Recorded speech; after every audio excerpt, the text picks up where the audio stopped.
Welcome, curious minds, to another deep dive. Today, we're taking a really fascinating plunge into a piece of writing.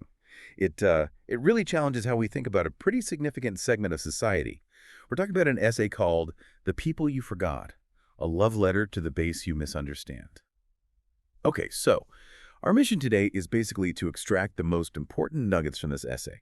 It's trying to explain why millions of people feel, well, disconnected from what the essay calls the cultural left, Hmm. and why they might have gravitated towards movements like populism, including, MAGA. hmm Now, this isn't about agreeing or disagreeing, right? It's about understanding a perspective on a complex divide, a perspective that maybe doesn't get aired that often. Exactly.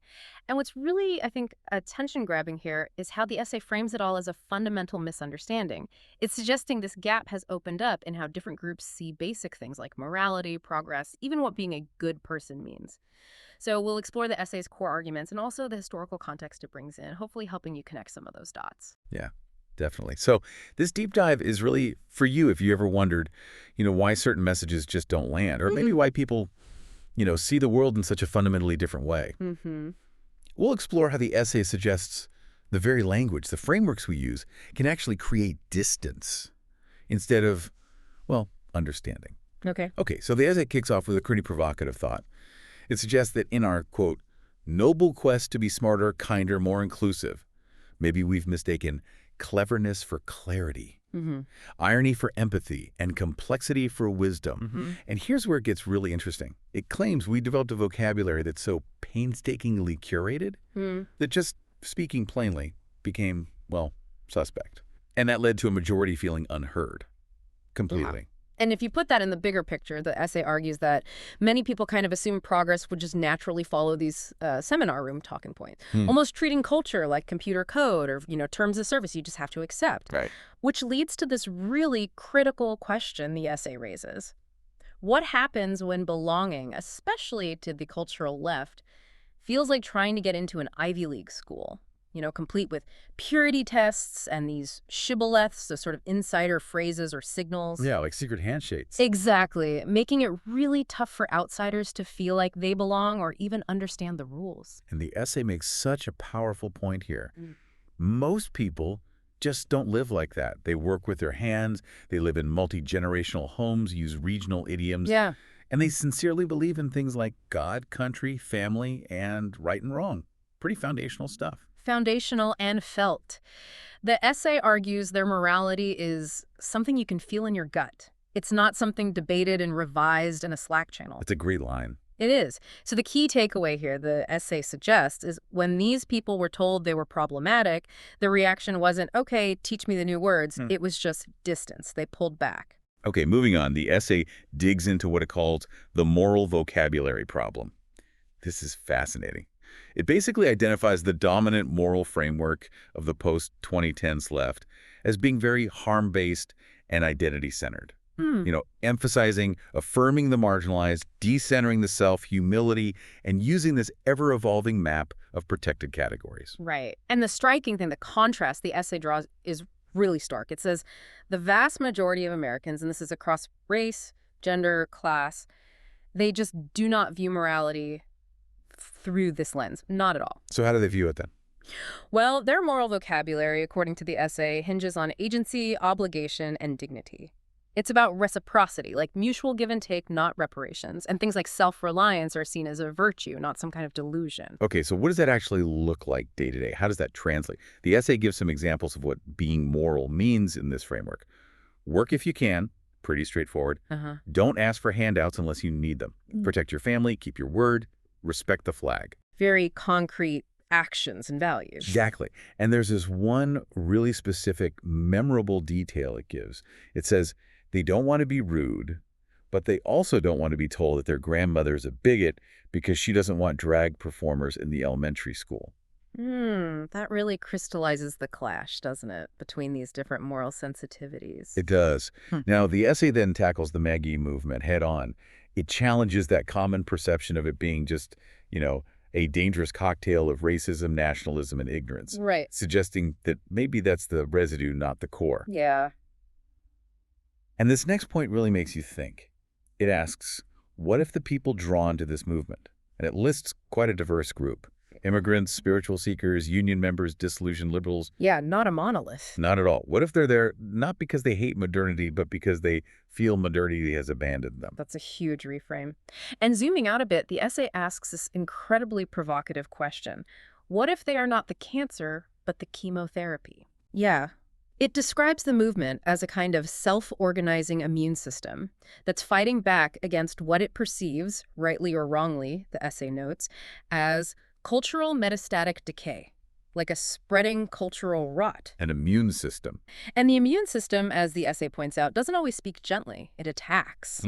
And from their perspective, what's under attack is them, their language, their culture, their faith, their kids, even their memory of what a stable country felt like. That's a really intense way to put it. It definitely presents a different narrative. Yeah. Okay, this next part delivers a pretty blunt message. Quote, "If you hold the working class in contempt, you are not a progressive. You are a manager." Oof. Yeah. The essay basically argues that democracy can't survive if its cultural elites openly express hatred for the very people whose consent makes the system legitimate. It warns you can't build a pluralist society on, quote, elite disgust. And that leads us to ask, right, what are the specific contradictions the essay points out? It really drills down here. It does. It highlights the disconnect of calling this base privileged when statistically they die younger, earn less, and overdose more, or the inconsistency of invalidating their lived experience, something often championed, while insisting that other forms of identity is sacred, or claiming to be inclusive while practicing what it calls social triage. Social triage, like deciding who's worthy of attention or care. That's the implication, yeah. Like in an emergency room, but applied socially. Who gets prioritized? Who gets left behind? Got it. So what's the practical takeaway here for how we should view their core beliefs, according to the essay? Well, it lists beliefs held across race, faith, gender, and region within this movement. Things like that a man is a man and a woman is a woman, that God matters, that hard work has meaning, families are sacred. Pretty traditional values. Very. Also, communities should shape their own fate. Speech should be free even when it stings. Borders mean something. And shame is not always oppression. And the essay's point isn't whether you agree with these or not. It's that if you want to lead a country where many people believe these things, You have to stop mocking it. you have to stop mocking it. That's the core message. Engage, don't dismiss. Then the essay offers a pretty stark warning. It describes this movement as being full of people who are willing to drive their Chevy off the cliff before they lose a game of chicken. Wow, that's a vivid image. It is. They're prepared to go down swinging Yeah. and potentially take the system with them. But here's the really provocative part. It argues this isn't because they're nihilists. It's because, in their view, the system is already gone. So looking at the bigger picture, the essay clarifies this isn't about wanting destruction. It says they are not saying burn it all down. Right. They are saying it already burned and you didn't notice, which implies a profound disconnect in perception about the state of things. A huge disconnect. Yeah, and this highlights the sense of urgency, which the essay presents almost like a final offer. It suggests that, quote, every time you double down on exclusion by inclusion, every time you celebrate censorship as safety, every time you conflate disagreement with violence, you push another potential ally into the arms of populism. That's a direct challenge. Right. So what does this mean practically for trying to rebuild bridges? The essay offers some advice. If you want to rebuild the tent, you have to lower the threshold. Makes sense. If you want a democracy, you can't run it like a graduate seminar. Another sharp point. Very sharp. And it wraps up this thought by saying, the people aren't dumb. They're not cruel. They're not asking for purity. They're asking for permission to speak in their own voice again. Permission to speak? That's powerful. It really is. Now, the essay also includes an appendix, which is helpful. It addresses some common misconceptions, like, is populism just rebranded fascism? A common critique. Right. The essay says no. It argues it's more a reaction to institutional deafness, Right. that it pops up when other forms of representation fail. And what about the demographics? Is this Magie movement just, rural white grievance? That's another big question it tackles. And the essay's answer is a strong not anymore. It describes the movement today as multi-ethnic, cross-class, and culturally syncretic. Syncretic, meaning blending different elements. Exactly. Blending diverse cultural ideas, drawing from different groups, making it hard to just put in one simple box.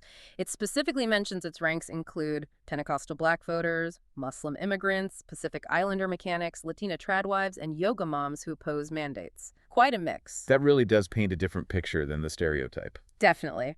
And it adds a clarification about democracy, too. It says the movement is only seen as anti-democratic when democracy gets redefined as simply compliance with managerial consensus. But if democracy means rule by consent, it argues, these people show up in droves. Interesting distinction. So stepping back, how does this connect historically? Well, the essay traces American populism way back to the agrarian populists of the 1890s, then through figures like George Wallace, and remember Ross Perot's surge in the 90s? Oh, yeah, I remember that. It's the modern version is different, though. It's internet native, decentralized, and emotionally post-partisan. Less about party lines, maybe more about feeling. And looking even wider globally, the essay draws parallels to movements in Europe, like the Yellow Vests in France, the AfD in Germany, Fidesz in Hungary, the Five Star Movement in Italy. So, similar dynamics elsewhere. Yeah, it argues they're all responding to similar pressures: elite cosmopolitanism, economic alienation, and rapid cultural redefinition. Ugh.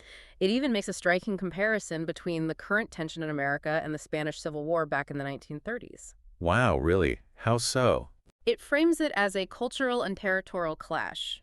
Back then, it was communist anarchist city centers versus nationalist Catholic rural provinces. Today, it mirrors that with globalist, technocratic, and secular cities versus the more rooted religious and communitarian heartland. That's a heavy comparison, but it highlights that deep cultural divide. So what really stands out to you here? What's the core thread connecting all these populist movements, past and present, according to the essay? I think the essay's core insight, the thing it says unites them, is not a hunger for power, but a desire to stop being disappeared from the narrative. Stop being disappeared, just wanting to be seen and heard. Exactly. To have their story count. Well, this deep dive has certainly offered a compelling and, yeah, definitely challenging perspective on the divides we're seeing all around us. The essay's final word is pretty powerful, too. This movement isn't asking for domination, it's asking to matter. And that really leaves us with an important question for you, the listener, to think about. How might a deeper understanding of these very different moral frameworks and cultural viewpoints, how might that change the way you engage with the news? Or even just interpret the conversations happening around you every single day? Yeah, that's the key question, isn't it? The essay concludes with this really vivid image. You can't hide from the rain under a parasol. It's time to come outside. Time to engage with the storm, perhaps. Perhaps. Well, thank you for joining us for this insightful deep dive. We really hope it's given you a shortcut to feeling well-informed and maybe sparked a few new aha moments. Until next time, keep digging, keep learning, and definitely keep that curiosity alive.